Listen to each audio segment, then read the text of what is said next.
Bonjour les CM1.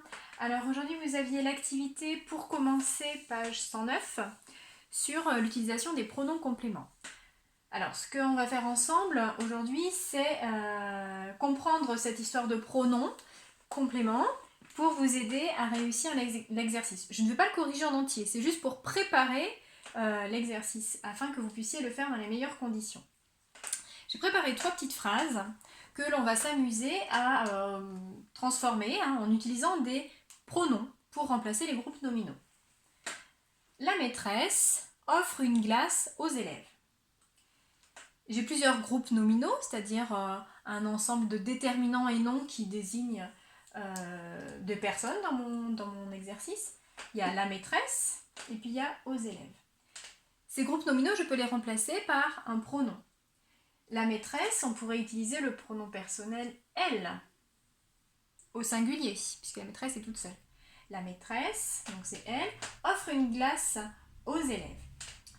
Ici, il y a le pronom sujet que vous connaissez très bien, l'ensemble des pronoms sujets. Je, tu, il, elle, on, nous, vous, il ou elle au pluriel. Cela, vous les maîtrisez depuis le CE1. Il existe d'autres pronoms, mais qui ne seront pas des pronoms sujets, parce qu'ils ne seront pas le sujet de la phrase. On va les appeler des pronoms compléments, d'où le titre de la page du livre. Pourquoi est-ce qu'on les appelle des pronoms compléments? Parce que ce sont des pronoms qui remplacent des compléments du verbe. Regardez bien. Ici, dans la phrase, la maîtresse, c'est le sujet. Donc on peut le remplacer par un pronom sujet. Et puis, ensuite, j'ai mon verbe, offre, et puis la suite de mon verbe qui est le complément du verbe. J'espère que vous vous souvenez. La maîtresse offre quoi? Elle offre une glace. Et puis à qui d'ailleurs?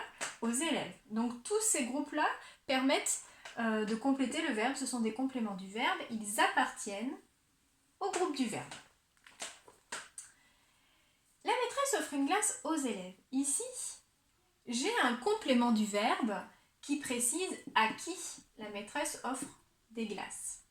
Eh bien, les élèves, je peux très bien remplacer les élèves par un pronom. Mais alors, ce ne seront pas les mêmes pronoms que les pronoms sujets. C'en est d'autres que vous allez découvrir dans les exercices. Ici, pour effacer aux élèves, on pourrait très bien dire la maîtresse leur offre une glace. Quand je suis en train de fabriquer un texte, que je n'ai pas envie de répéter les élèves plusieurs fois, parce que ça ne fait pas joli une répétition, j'utilise des pronoms, eh bien on pourra utiliser leur. La maîtresse leur offre une glace. Voilà. La particularité de ces pronoms compléments, c'est qu'ils viennent toujours se glisser devant le verbe, ce qui va causer des pièges parfois dans les exercices où vous devrez accorder le verbe, mais ça c'est plutôt pour le CM2.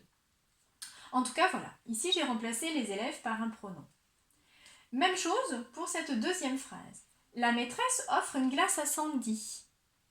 Je vais vouloir remplacer la maîtresse et je vais vouloir remplacer Sandy. Vous allez voir que ça ne va pas être tout à fait la même chose que tout à l'heure. Je pourrais très bien dire, au lieu de la maîtresse, elle offre une glace à Sandy. Si j'enlève Sandy, je peux dire, elle lui offre une glace. J'ai remplacé Sandy par lui. Et ainsi, vous découvrez les deux sortes de pronoms que vous allez utiliser. Lui et leur. J'utilise lui quand c'est au singulier, quand la personne à qui j'offre quelque chose est toute seule. Et j'utilise leur quand le groupe nominal que je voulais remplacer est pluriel. Petit piège peut-être, quelque chose qui peut vous embêter, lui, ce n'est pas forcément masculin. La preuve, ici dans la phrase c'était Sandy. Et pourtant on dirait bien, la maîtresse lui offre une glace. Même si je parle de Sandy, si on parle de Sandy, la maîtresse lui offre une glace. Donc lui, ce n'est pas forcément que masculin. Dans les pronoms compléments, ça peut être masculin et féminin. Tout comme le mot leur.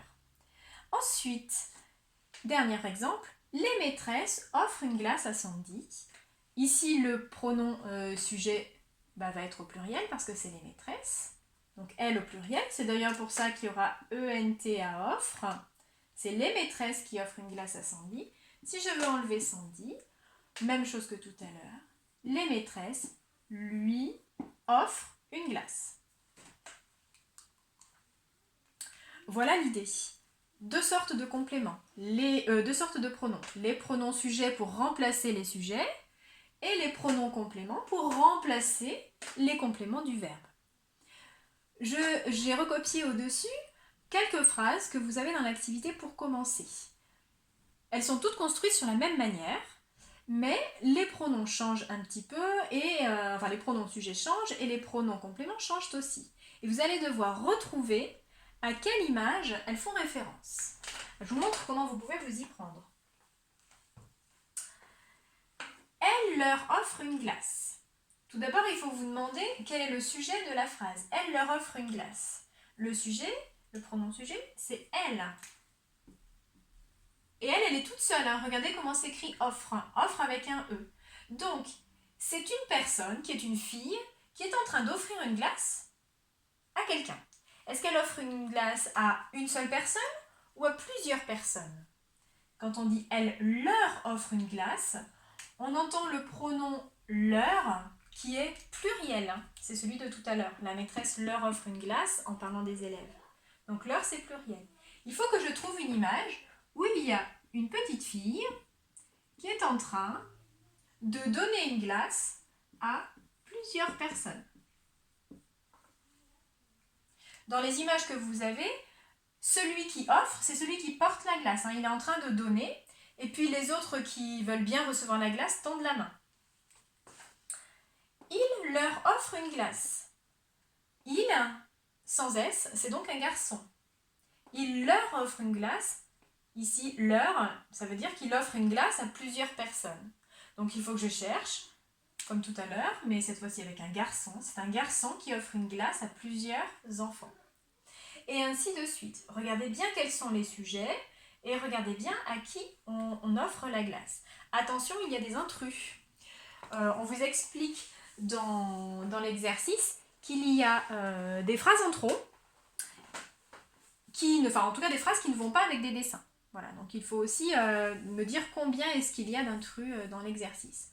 Pour présenter votre exercice sur le cahier, c'est tout simple, hein. Vous pouvez faire des petits ronds, puisque là vous avez des images, vous n'allez pas recopier les images bien sûr. Si vous pouvez vous faire une petite photocopie du manuel, eh bien tant mieux. Sinon, moi c'est ce que j'ai fait dans la correction, hein. Tout simplement sur mon cahier, hop, j'ai dessiné les 4 ronds de la première ligne, les 4 ronds de la ligne suivante, et à l'intérieur vous écrivez le numéro des phrases qui correspondent. Pour la vignette qui se trouve sur la première ligne à gauche, si vous pensez que c'est la phrase 4 qui convient, vous écrivez 4 dans la petite bulle. Pour la deuxième vignette, si vous pensez que c'est la phrase 3, vous écrivez 3. Et rappelez-vous, il y a des vignettes qui n'auront pas de phrase. Voilà. Et puis, donc, vous faites l'exercice et ensuite, vous regarderez la correction que j'ai envoyée. Voilà. N'oubliez pas, regardez bien si vous avez besoin l'explication du départ, puisqu'après, regardez, les exercices, ce seront tous des exercices sur le même principe. Hein. Il y aura des petites vignettes et puis des phrases à construire avec ces pronoms. Allez, bon courage!